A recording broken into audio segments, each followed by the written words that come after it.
Welcome, friends, to another episode of Dan Tremblay Music. Today, we are rounding out the top 5 film composers that had the largest influence on my life. So, it's not one of those lists where I say these are the 5 greatest film composers of all time. We could debate that endlessly. These are my personal 5 favorites, the ones that I've been most influenced by over the last, let's say 20 or 30 years. Let's get to it.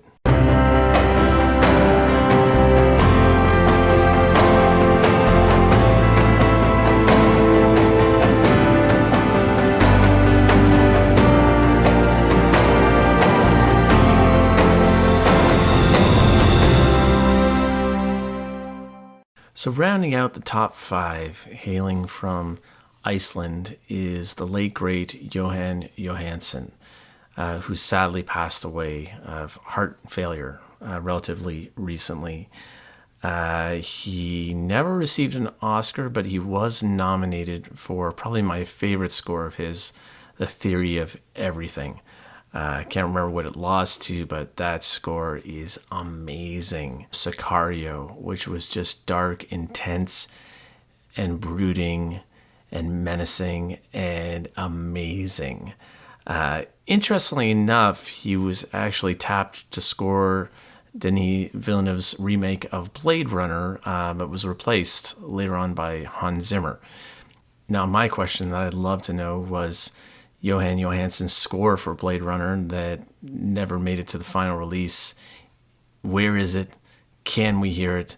Love to get my hands on it. Would love to listen to it. Coming in at number 4 is Carlos Rafael Rivera, whom I wasn't familiar with until I saw The Queen's Gambit, which is an incredible, mind-blowing series, acting, screenplay, directing, and the score is just amazing. I cannot say enough about how genius that score is. Carlos is probably most famously known for his work with Scott Frank, and I'm going to have to go back and watch Godless now because, of course, he scored the music for that as well.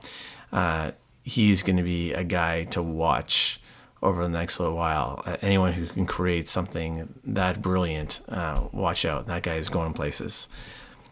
Coming in at number 3, again, is the late, great Ennio Morricone. Now, everyone's going to be angry watching this already, saying, how could he only be number 3? I'm not saying that he's not the best and he could possibly be the greatest film composer of all time.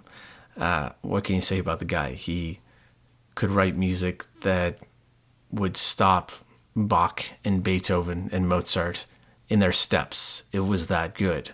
His most famous scores would be probably The Mission, which features just the heartbreaking, heart-stopping Gabriel's oboe, which I had played at my wedding. All the great spaghetti westerns featuring Clint Eastwood, Cinema Paradiso, and of course, the great Untouchables, which again, the themes from any of those scores, and I'm just scratching the surface here, are just so heartbreakingly beautiful that anyone would stop and listen to them. They're just that good. So should he be higher than number 3? Maybe. Interestingly enough, only ever won 1 Oscar. Academy? What's going on? Coming in at number 2, and this was a toss-up between number 2 and number 1 because this guy is just unbelievable. This is James Newton Howard, who, by the way, has won 0 Oscars. Academy, come on, man. Get it right. This guy could have won for any of the scores that he's done, which probably some of the most notable ones are from M. Night Shyamalan. Some of my personal favorites are Signs, Village, and the suite from Lady in the Water is just unbelievably beautiful, and the way it's put together is incredible. Of course, there's Blood Diamond, which I also love. King Kong, which I think he came in to replace another composer, was like this beautiful romantic score, which I thought was really interesting for that film. So James Newton Howard, guy is just unbelievably brilliant.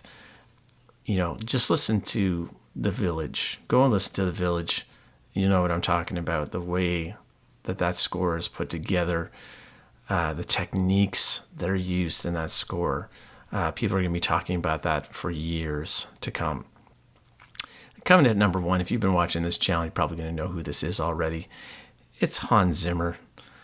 What can I say about Hans Zimmer? Are there composers out there that are more technically proficient than Hans? Yeah, without a doubt. James Newton Howard being one of them. Ennio Morricone being another. But there's something about Hans Zimmer's scores that they just get right to the heart of the matter. There's something about the emotion that he's able to convey. Hans just brings it to another level altogether. His use of mixing, classical instruments and orchestration with hard-edged electronic. Talk about hybrid film scoring. Was hybrid film scoring around before Hans? Maybe. Did anyone do it better than him? No. He's the guy. Pirates of the Caribbean, any of the films that he's done with the great Christopher Nolan, Interstellar, Dark Knight, Gladiator, again, didn't win the Oscar. Academy, I don't know what to say, Academy, other than the number of times that you're wrong is astounding. Black Hawk Down, which came out after Gladiator. Lion King, which did win Hans's only Oscar. One Oscar, really. But it's a brilliant soundtrack. Angels and Demons, Crimson Tide, Thin Red Line, Hannibal. Listen to the soundtrack to Hannibal. It's amazing. Stop you in your tracks. Kind of good. The Holiday. Beautiful romantic score. Could have went for any of these. Hans is the guy. I had the luxury of being able to see Hans on tour a few years ago now. And the single biggest crescendo I've ever witnessed in my life was Pirates of the Caribbean. I had to sink so far back into my seat, I thought I was going to be blown right out of the building. That night was just incredible. The sound, the music, the mix, the choir. It was one of those unforgettable nights. So there you go. That's my top 5. Not saying these are the top 5 greatest film composers of all time, because everybody's going to be angry and yell at me. These are 5 that have been the most influential in me and my writing and my enjoyment of film music over the past, 30 years or so.